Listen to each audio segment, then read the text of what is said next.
tonight retraces the last 5 days of a young Cardiff woman, Lynette White. Lynette was 20. She lived with and helped to support a boyfriend and was hoping to settle down with him and have children. Instead, on Valentine's Day, Lynette was murdered. This is Cardiff's Docklands, Tiger Bay. Good morning all and welcome to Wednesday Street Life. Borderdale Gig, Frank Hennessy Summer, and I'm with you until 12:30. And we're on a bit of a crusade today. Welcome back to Meet for Lunch and to our phone-in on Women at Work and the extensive Red Dragon News, this is Martin Shankelman.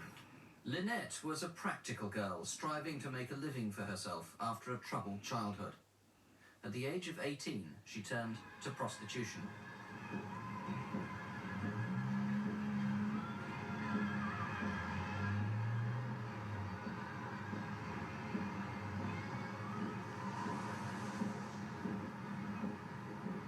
Every night, 7 nights a week, she'd work here from 6 p.m. till 1 a.m., often taking clients to a flat in James Street.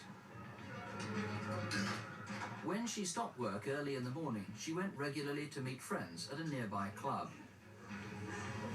You always steal my cigarettes. Come on, there's plenty behind the bar. This is the last one.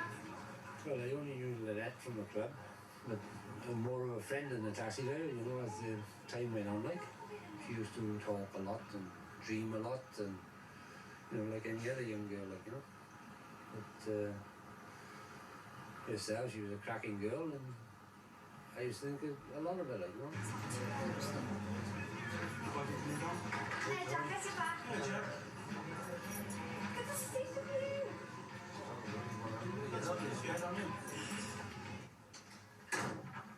On Tuesday afternoon, Lynette left her flat in Grangetown, and for 5 days, she disappeared. She was seen around the city, but she avoided her closest friends.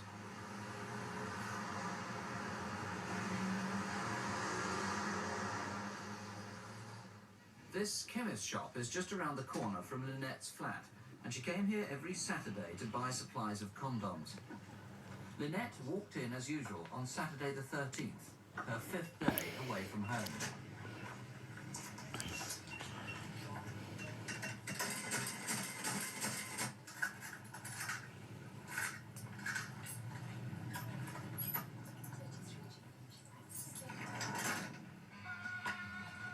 Later on that evening, an old school friend saw Lynette standing outside a disco known as Monty's.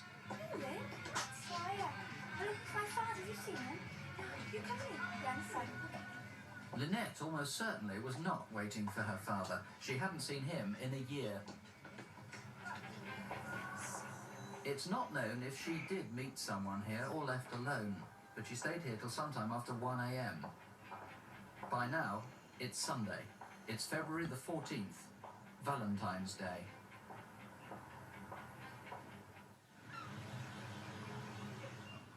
That afternoon, a woman walking down James Street noticed a man who was standing in a doorway. He appeared to have blood on his hands.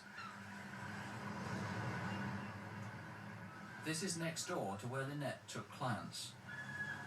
The witness walked past the Maritime Museum and stood looking out to sea when she felt someone sit down beside her. It was the man from James Street.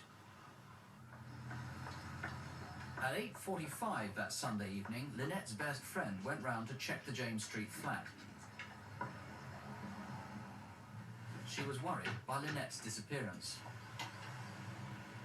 When she saw a door locked shut that was normally open, she called the police. Charlie Quebec 07, I need a console very urgently, over. Yes, from Charlie Quebec 07, I'm at number 7 James Street.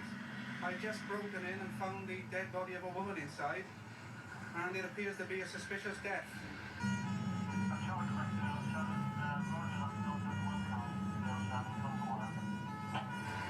Could you inform the inspector and the CID to attend, and also get the police surgeon out, over? John Williams calling it a suspicious death turned out to be the understatement of the year. It was the most appalling attack on her. She had been stabbed, I think, Was it over 50 times and had her throat cut? Terrible. Indeed, that is so. It was a very cruel, vicious and violent murder after what is a young girl. Now, the man seen virtually outside the flat that she used to take clients to must be the prime suspect. The man was mumbling, incoherent. I gather he was crying at times too, blood on his hands. That is right. He certainly is a person who we must speak to at this time. Would other people have seen him, and if so, how would they have noticed him? We've compiled a Crimewatch video feed. What are the distinctive features? He is very distinctive. He's got dark brown, greasy hair with lightning towards the front of it. He's about 35 to 40 years of age and between 5'8" and 6 foot tall.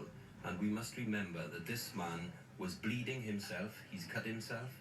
He's also got blood on him from the deceased. He's upset. He's crying, and he's in a bit of a state. Presumably might have sought medical attention himself. Well, indeed, that is so. Why had she left her flat for 5 days, do you know? Well, she's had a bit of a tiff with her boyfriend, and I think she's had problems with going to court to give evidence. She is a local girl. She would have stayed somewhere in the area. There is no doubt that someone out there knows where she stayed, and we would like those persons to come forward and speak to us. To eliminate them, obviously. That is so, yes.